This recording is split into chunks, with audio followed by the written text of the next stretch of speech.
I did Expo last year, and basically I'm just going to talk a bit about kind of my whole journey with Expo and why I think science is important and why I think the Expo is really important. So I've always been really obsessed with space, anything space, like going to other planets, learning about space, space propulsion, anything to do with that has always been my thing. So the first project that I did was, can we grow plants on Mars? And basically I just tested the carbon dioxide levels, ultraviolet radiation, and lower pressure from in a vacuum chamber on some plants. And that was in grade 9. And that just got me into the whole kind of swing of things with science fair. And I met a lot of great people from Expo, like Professor Jandro and Dr. Darren Cornish, and those people just really helped mentor me. And then I actually went on to do some projects on space propulsion. So I tested 2 things in my project last year. The first was a device called an electromagnetic drive. So I don't know how much quantum mechanics everyone knows, but basically, like briefly, everywhere in space there are these particle and antiparticle pairs, and they pop into existence and annihilate, and a little bit of energy is released, and then they just completely disappear. And so this is happening everywhere, in a vacuum, around space, no matter where you are, it's going on.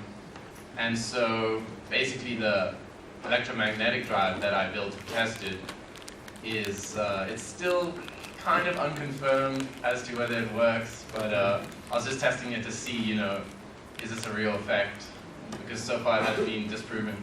So basically there's a microwave resonance that is set up inside the copper frustum, which is the EM drive basically. And the theory is that somehow the microwave resonance can actually push on these particle and antiparticle pairs, which would mean that in the same way that a submarine doesn't have to carry its own water because it just propels the water that surrounds it, spacecraft wouldn't have to carry rocket fuel because they could just push on the space surrounding them. So that was really fun to experiment with. And the other thing I tested was something called a vacuum arc thruster. So if you can imagine an arc welder in space, that's probably the closest thing to a vacuum arc thruster. Basically how that works is you have a cathode and an anode, and so you just pass a really high current through the cathode, and it actually ablates part of the metal. So you can use like magnesium or aluminium or any conductive substance. And when you pass that current through it, you turn the top layer of that metal into a plasma, which then explodes off of the surface and is accelerated by an electromagnetic field. And so you can use a really small amount of fuel, but you can accelerate this plasma to about 11 kilometers a second, which is pretty fast. And the cool thing about that is that the metals that work best with the vacuum arc thruster happen to be aerospace metals like magnesium and aluminium. They just turn out to be the most efficient. And actually in low Earth orbit, there's a huge amount of space debris.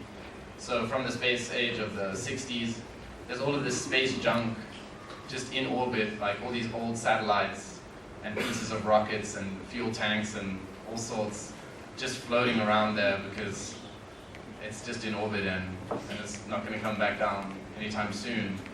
But the application is that you could potentially use some of these metals actually to fuel your spacecraft. So you could take fuel out of all of this space junk that's already in orbit. So that would also be pretty cool. So I guess that's just...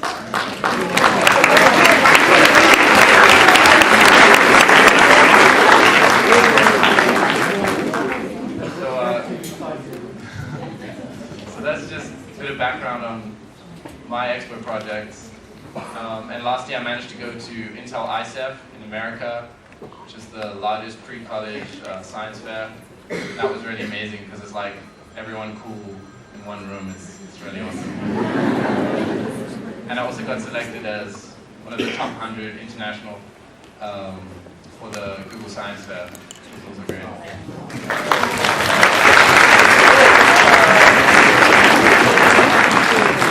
Enough about me. I think we need to reflect on why Expo itself and science fairs like that are so important, because I guess Carl Sagan said it best. He said that we live in a society that's exquisitely dependent on science and technology, in which almost no one knows anything about science and technology.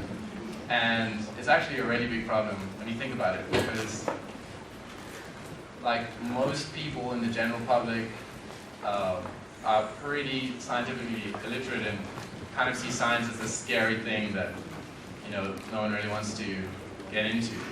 But it's actually a really big problem, because if you think about it, how can we expect our leaders and our governments to make evidence-based decisions and to advocate for science if most of the electorate doesn't even know about science, So it's a big issue. I was actually teaching some matrics from these rural districts in Limpopo last week, and it was really amazing, like how thirsty they were for like just knowledge. Like we were teaching like classes of 50 for like 9 hours a day, and they just like in the lunch breaks they would just take out their books and just study more, and it was really crazy to see like how much they were dedicated to learning, and that was really amazing. I guess like the thirst for knowledge is real. So I guess basically the way we can fix this problem is just through Expo. All of you guys are basically the solution, because each one of you has already done something amazing, because you've taken just an idea, something you wondered about, something you were curious about, maybe you just wanted to know more about how something worked, and you've actually taken that idea and turned it into a project. And I think that's already a huge accomplishment.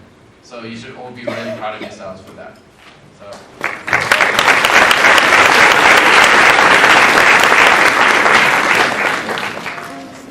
And I think actually, especially in this country, there's a huge number of scientifically minded people and people who are really interested in science and technology, but they might not have the resources or just the environment to get there. So it's really up to us to teach everyone and tell everyone about science as much as we can.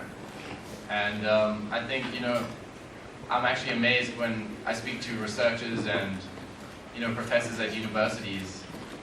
Like quite often it's almost like they don't want to tell the public what they're doing. Like they're doing some like secret science, or something. But sometimes it kind of amazes me, because they actually some of their funding comes from the average taxpayer, and the fact that they might not be so willing to tell them about what they're doing actually doesn't help the problem. And I think maybe a lot of people kind of get a little bit frightened of science, because in many ways it's the most powerful force that humanity possesses. I mean, everything from vaccines to thermonuclear weapons comes from the scientific method. So in some sense it is understandable why people are a bit afraid of it and don't really want to talk about it.